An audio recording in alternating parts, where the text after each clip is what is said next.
Hello students, today I am going to teach you future perfect tense।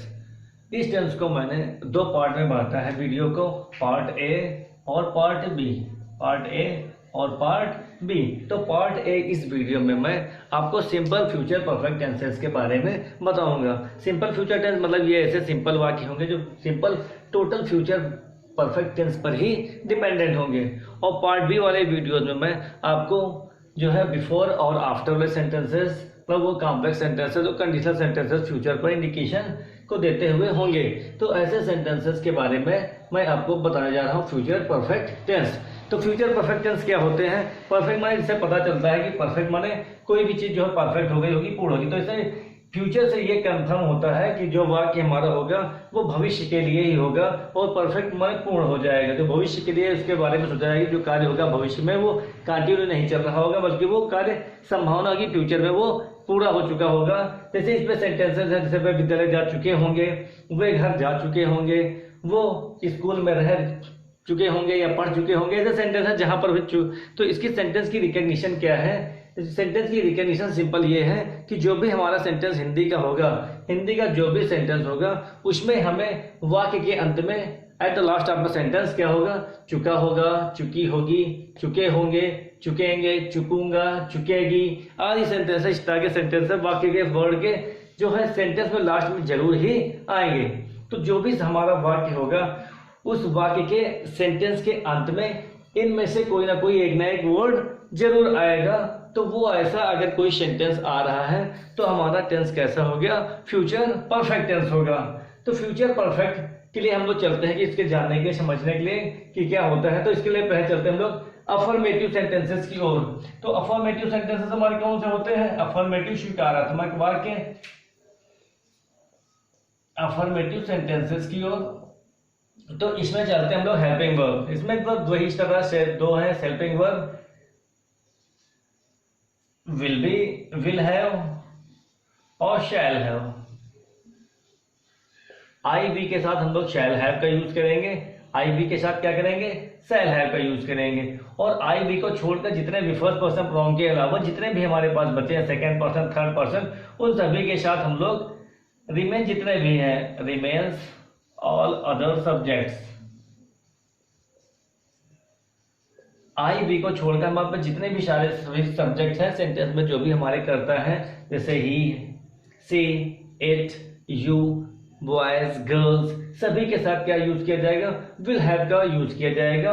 और सभी के साथ क्या की जाएगी? एमवी की थर्ड फॉर्म। जहां पर भी कोई परफेक्ट टेंस होगा, परफेक्ट जहां पर परफेक्ट टेंस होगा, चाहे प्रेजेंट परफेक्ट हो, चाहे पास्ट परफेक्ट हो, चाहे वो फ्यूचर परफेक्ट, कोई भी टेंस परफेक्ट वाला है तीनों में से, तो ये तीनों में से जहां पर भी होगी वहां पर एमवी की थर्ड फॉर्म का यूज किया जाएगा। तो ये मेरा परफेक्ट फ्यूचर परफेक्ट टेंस जो है, ये मेरा टेंसेस का 11th टेंस है from my sequence of the tenses, 11 tense. इसके बाद लास्ट टेंस बच रहा है फ्यूचर परफेक्ट कंटिन्यूअस। इस प्रकार टेंसेस की पूरी वीडियोस कंप्लीट हो जाएंगी। तो हम लोग चलते हैं इसके सेंटेंस के स्ट्रक्चर की ओर कि अफर्मेटिव सेंटेंसेस अगर हमारे हैं तो उनमें हम लोग कैसा सेंटेंस स्ट्रक्चर फॉलो करेंगे और सेंटेंस को कैसे बनाएंगे। तो अफर्मेटिव में से अगर हमारा सेंटेंस है तो सबसे पहले हम लोग क्या रखेंगे? सबसे पहले सब्जेक्ट, कर्ता, विल हैव या शैल हैव, दो में से कोई एक वर्ब रखी जाएगी। गाड़ी टू सब्जेक्ट, जैसा सब्जेक्ट होगा उसके अकॉर्डिंग, प्लस एमवी की थर्ड फॉर्म, मुख्य क्रिया की थर्ड फॉर्म तृतीय अवस्था का यूज किया जाएगा। और उसके बाद ऑब्जेक्ट होगा, कर्म हो जाए, ऑब्जेक्ट माने कर्म, फिर उसके बाद रिमेन्सेस और लास्ट में फुल स्टॉप का यूज किया जाएगा। तो इस तरह कोई भी अगर हमारे पास सेंटेंस है तो हम लोग बिल्कुल सिंपली इसी तरह से बना सकते हैं। तो फ्यूचर परफेक्ट के सेंटेंस हम लोग जो है सिंपल सेंटेंसेस हैं, ये कंडीशनल टाइप के नहीं है और नहीं कॉम्प्लेक्स सेंटेंसेस हैं। जैसे बिफोर आफ्टर वाले सेंटेंसेस में यूज नहीं करेंगे हम लोग। इसके बाद हम लोग सेकंड वीडियो में इसके पार्ट भी जो हम वीडियो बनाएंगे उस वीडियो में आप लोग कंडीशनल सेंटेंसेस को, कॉम्प्लेक्स सेंटेंसेस को उसमें देख सकते हैं जिसमें पहले या बाद वाले सेंटेंसेस हैं। तो अब चलते हैं हम लोग अफर्मेटिव सेंटेंसेस की और। तो ये अफर्मेटिव सेंटेंसेस का ये सिंपल स्ट्रक्चर बना। इस स्ट्रक्चर के बाद हम लोग चलते हैं पहले सेंटेंस की ओर। अफर्मेटिव पहला सेंटेंस में 3 सेंटेंसेस दिए गए हैं। जैसे पहला सेंटेंस है, सोनिया स्कूल जा चुकेगी। चुका होगा, चुकी होगी, चुके होंगे, ये सब पूरा ये फ्यूचर ही है।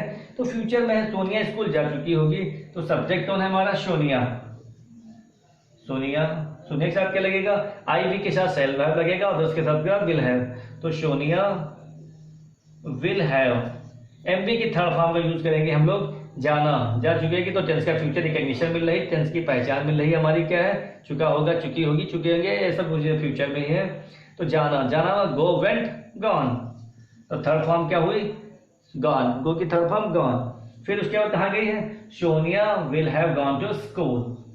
तो इतना सिंपल सेंटेंस हम लोग एकदम सही तरीके से बना रहे हैं, एकदम प्रॉपर वर्ड टू वर्ड रख के एक सेंटेंसेस को हम लोग बनाते चल रहे हैं। पूरा सेंटेंस एकदम सीधे सीधे सिंपल बन रहा है। अब दूसरे सेंटेंस की ओर हम देखते हैं, दूसरा क्या है, मैं यह कार्य दोपहर से पहले कर लूंगा। सब्जेक्ट क्या है, मैं यह कार्य दोपहर से पहले कर लूंगा। तो मैं सब्जेक्ट आई के साथ क्या लगा, shall have, I shall have. फिर इसके बाद क्या होगा, एमबी की थर्ड फॉर्म, करना, करना मतलब होता है do did done, I shall have done. फिर ये क्या, यह कार्य है, जिसके बाद क्या ऑब्जेक्ट के बाद यह कार्य है, ऑब्जेक्ट हमारा क्या, यह कार्य, दिस वर्क, THIS है, I shall have done this work. फिर इसके बाद क्या है, दोपहर से पहले, पहले means before, I shall have done this work before. और दोपहर को क्या कहते हैं, दोपहर के लिए होता है नून। तो सेंटेंस हमारा क्या बना, I shall have done this work before noon. तो सिंपल, एकदम सिंपल सेंटेंस है, एकदम धीरे धीरे एक वर्ड को रखा गया है, एक एक सेंटेंस को पूरा कंप्लीट सेंटेंस हमारा बन गया है। अब हम लोग देखते हैं अगला सेंटेंस, तुम कल तक यह कार्य कर चुकोगे। तुम कल तक यह कार्य कर चुके, कल मतलब फ्यूचर टेंस के लिए हो रहा है, तो फ्यूचर के लिए होता है टुमारो। तो सब्जेक्ट केस में है तुम, तो तुम के लिए होगा यू के साथ क्या लगेगा, will have, you will have, कर चुकना, यह कार्य कर चुकना, यू विल हैव, कर लेना, चुका चुकना, you have do it done. फिर उसके बाद क्या बचा, यह कार्य, दिस वर्क। फिर उसके बाद है कल तक, कल तक है तो कल तक के लिए होगा बाई और टुमारो। तो इस तरह सेंटेंस को हम लोग बना लेंगे। तो सेंटेंस में बिल्कुल सरल तरीके से बन रहा है। देखो सब्जेक्ट क्या है, तुम, यू के साथ हो गया विल हैव, कर चुकना फिनिश भी हो सकता है, यहाँ पर कार्य लेकर कर चुकना। तो you will have done this work by tomorrow. इस तरह सेंटेंस को हम लोग पूरे सेंटेंसेस को बना सकते हैं, एक सेंटेंस को पूरे तरीके से रख सकते हैं। अब आएंगे हम लोग नेगेटिव सेंटेंसेस की ओर, कि नेगेटिव सेंटेंस को कैसे बनाया जाए सेंटेंसेस की ओर। तो नेगेटिव सेंटेंसेस क्या है, नेगेटिव सेंटेंसेस वे सेंटेंस हैं जिन वाक्यों में ही चुका होगा, चुकी होगी वाले वाक्यों के बीच में नहीं या नॉट का यूज किया जाए, वो वही नेगेटिव सेंटेंसेस हैं। तो नेगेटिव सेंटेंसेस के लिए हमें सबसे बेस्ट क्या करना है, तो हमारे जो वर्ब है विल हैव, शैल हैव, इसी के बीच में हमको सिंपली नॉट का यूज कर देना है, नॉट NOT, बस हमारा सेंटेंस नेगेटिव बन गया। तो जैसे इसमें कोई भी हमारे स्ट्रक्चर दिया है, ये नेगेटिव सेंटेंस का स्ट्रक्चर है। सेम, तो सबसे पहले क्या रखा जाएगा, सबसे पहले सब्जेक्ट, कर्ता, फिर विल या शैल या विल, कोई भी एक वर्ड होगी अकॉर्डिंग टू द सब्जेक्ट, फिर नॉट, फिर हैव, फिर M the third form object और रिमेन। तो इस तरह कोई भी नेगेटिव सेंटेंस को हम लोग सिंपली एक तरीके से इसी फॉर्मेट के अकॉर्डिंग सेंटेंस को चेंज कर सकते हैं, हिंदी टू इंग्लिश ट्रांसलेट कर सकते हैं। तो पहले हम लोग चलते हैं सेंटेंस की ओर। कौन से हमारे पास सेंटेंसेस में 3 सेंटेंसेस दिए गए हैं इसमें। तो इस तीनों सेंटेंसेस को एक एक करके हम लोग निगेटिव से हिंदी से इंग्लिश ट्रांसलेट करते हैं। बेस्ट पैटर्न ऑफ ट्रांसलेटिंग यही है, हिंदी से इंग्लिश ट्रांसलेट करने का टेंस।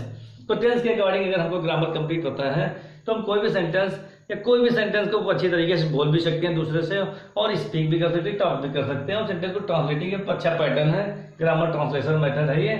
तो पहले चलते हैं पहले सेंटेंस की ओर। निगेटिव का पहला सेंटेंस क्या है, तुम पुस्तकें नहीं पढ़ चुके होगे, तुम पुस्तकें नहीं पढ़ चुके होगे। तो सब्जेक्ट क्या है, तुमको क्या कहते हैं, यू के साथ क्या लगेगा, यू के साथ हमेशा विल ही आएगा, यू विल नॉट। फिर हो गया हैव, एवरी थर्ड फॉर्म, पढ़ना, रीड रेड, थर्ड फॉर्म है ये, रीड रेड। फिर क्या चीज, you will not have read पुस्तकें द बुक्स। बस सिंपल एकदम सेंटेंस को बनाया गया है सिंपल तरीके से, you will not have read the books, एकदम सिंपल तरीके से। अगला सेंटेंस क्या है, वह खाना नहीं खा चुकी होगी, चुका होगा चुकी होगी, तो ये भी सेंटेंस जो है टेंस को इंडिकेशन दे रहा है कि टेंस हमारा फ्यूचर परफेक्ट में है। तो वह वाक्य होता है सिंपली सी, वह के लिए हो गया सी के साथ लगेगा विल, और फिर नॉट परफेक्ट टेंस है विल नॉट हैव, और एमबी की थर्ड फॉर्म खाना, खाना ईट एट पास्ट पार्टिसिपल फॉर्म का यूज किया जा रहा है, ईट एट ईटन, और क्या खा रही है वो, ईटन द फूड। तो इस तरीके सिंपल तरीके से सेंटेंस को ऐड किया गया है। सेंटेंस क्या बना, she will not have eaten the food. अब नेक्स्ट सेंटेंस की ओर हम लोग चलते हैं। नेक्स्ट सेंटेंस क्या है, हम स्कूल में नहीं पढ़ चुकेंगे। क्या सेंटेंस है, हम स्कूल में नहीं पढ़ चुकेंगे। सेंटेंस सिंपली ऐसे तो फ्यूचर है, फ्यूचर के बारे में इंडिकेशन नहीं होती कि फ्यूचर को किसी ने देखा क्या है, तो एक इमेजिन हम लोग कल्पना कर रहे हैं फ्यूचर में क्या होगा क्या होगा क्या नहीं होगा। तो फ्यूचर कोई लॉजिकल टेंस हम लोग के लिए नहीं है, मगर अब करेंगे हम लोग जो सेंटेंस है तो उसको हम लोग ट्रांसलेट करेंगे, है ना। तो जो भी सेंटेंस हमारे पास है, हम स्कूल में नहीं पढ़ चुकेंगे, हम वी, फिर उसके बाद क्या है, शैल, वी के साथ लगेगा shall not have, we shall not have। MB third form पढ़ना, इसमें भी वही read read read READ third form है, past participle form. we shall not have read, तो क्या है in the school, in school, बस सिंपल तरीके से है। एक भी सेंटेंस में एक वर्ड को जोड़ा गया है, we shall not have read in school। अब हम लोग इसके बाद चलेंगे इंट्रोगेटिव सेंटेंसेस। तो इंट्रोगेटिव सेंटेंसेस क्या होंगे, यही जो सिंपल सेंटेंसेस है उनको इंट्रोगेटिव सेंटेंसेस में क्या से कहा जाएगा, जो भी सेंटेंस दूसरे से आस्क किया जाएगा। तो इंट्रोगेटिव में हमें विल या शैल वर्ब को सबसे स्टार्टिंग में रख देना है, बाकी सेंटेंस को पूर्ण उसी तरीके से ही रखना है, बस बाकी सेंटेंस को इंट्रोगेटिव की तरह बनाकर लास्ट में क्वेश्चन मार्क का यूज करेंगे।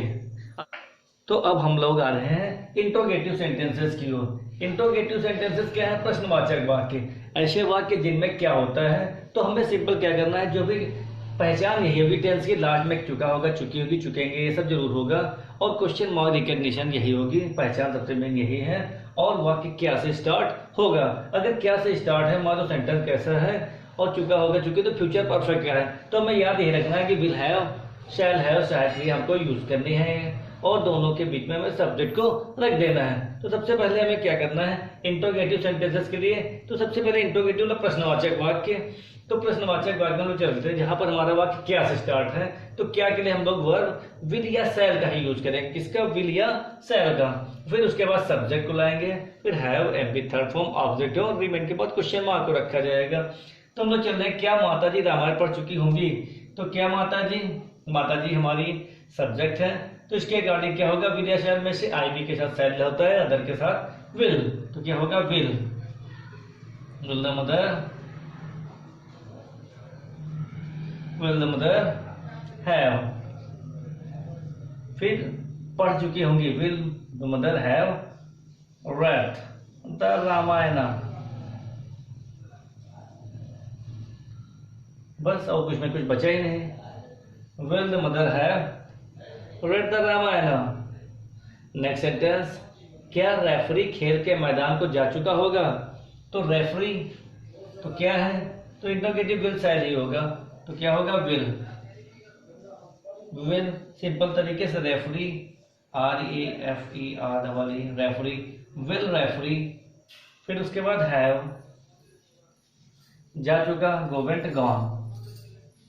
गॉन टू द, कहा जा रहा है खेल के मैदान, टू द प्लेग्राउंड। तो सेंटेंस हमारा क्या बना पूरा, will referee have gone to the playground. Next sentence की ओर हम लोग चलते हैं, क्या है, क्या मैं कल तक इतिहास पढ़ चुकूंगा, कल तक पढ़ चुका, फ्यूचर की बात इसमें भी होगा, क्या से स्टार्ट है सेंटेंस, तो क्या के लिए हमें क्या करना है, मैं सब्जेक्ट है, मैं के लिए होगा शैल, तो सबसे पहले क्या रखा जाएगा शैल आई हैव।